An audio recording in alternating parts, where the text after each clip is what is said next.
Seorang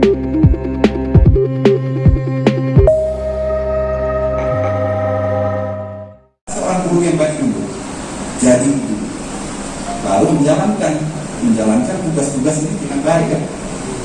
Jadi kalau kita bukan guru yang baik, kita jangan menjalankan, nanti semua pada ikut kejelekan, karena orang mencontoh, ya kan? Orang mencontoh kita, lalu kita mengamati, ya, melihat, lalu memberitahukan anak-anak kamu harus begini. Karena apa? Kalau kita mulainya dulu mengatakan kita bukan menjadi apa? Bapak itu ngomong aja. Ini proses ya, tahapan-tahapan kita untuk mencapai seorang pemimpin. Ya. Yang paling pertama itu sebenarnya kita harus menjadi leadership itu, kepemimpinan itu penting di dalam hal ini. Kita harus memiliki IQ, EQ untuk menghadapi murid-murid di kelas kelak dan bimbingan kita ke murid. Kemudian Bapak Ibu jangan lupa, walaupun kita tua udah lama, harus berubah antara jiwa kita dengan yang di atas, supaya berkembanglah sifat-sifat yang baik itu, ya. Sifat-sifat kebenaran, kebajikan, kedamaian tadi, cinta kasih, dan semuanya tanpa perasaan. Saya nggak tahan itu kalau lihat. Minta maaf kalau di sini yang nggak setuju nggak apa-apa, tapi saya harus ngomong. Saya nggak tahan kalau binatang itu disembelih, nggak tahan. Karena saya kecil pun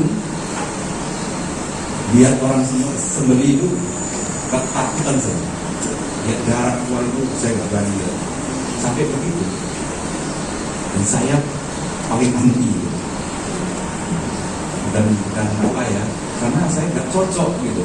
Tidak ada hak kita untuk ambil nyawa walaupun saya baru mengaku. Lama ya. Sudah pengabdian di Bulu Tomo, ya. Saya mau yayasan menyampaikan apresiasi yang sangat tinggi kepada seluruh pengabdian. Dan saya umur masih 9 tahun ini ya.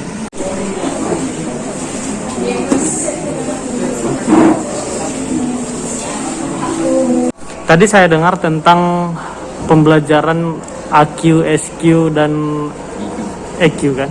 Jadi yang saya dengar memang dalam penekanan tadi ada Bapak jelaskan tentang emosional dan spirit ya.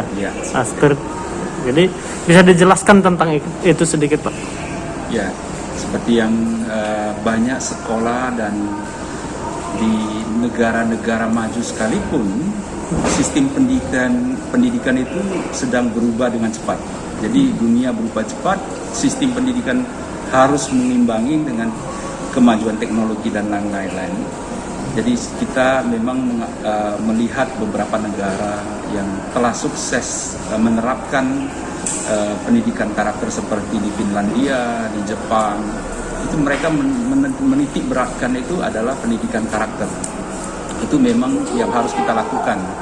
Dan banyak sekali sekolah-sekolah yang ada di Indonesia masih belum menerapkan sistem ini. Masih kalau boleh saya katakan itu masih model yang lama. Jadi kita minta dari Dewan Pembina Yayasan ini, kita minta supaya dari kepala sekolah, dari seluruh komponen daripada sekolah kita ini, guru-guru terutama yang hari ini kita berikan pemahaman sehingga mengerti bagaimana cara mendidik anak.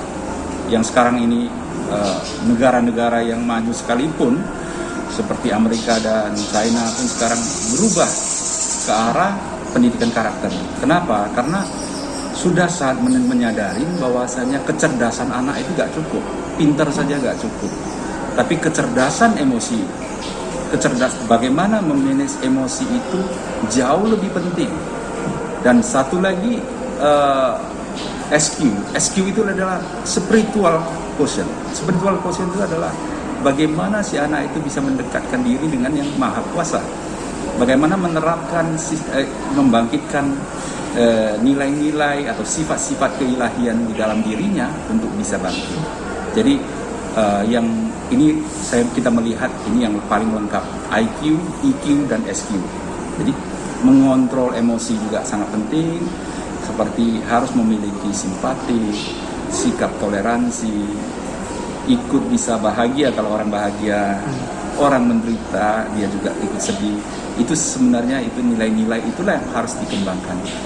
Itulah yang bisa mencapai satu kebahagiaan, kedamaian hati, kemudian tentunya yang kita harapkan bersama adalah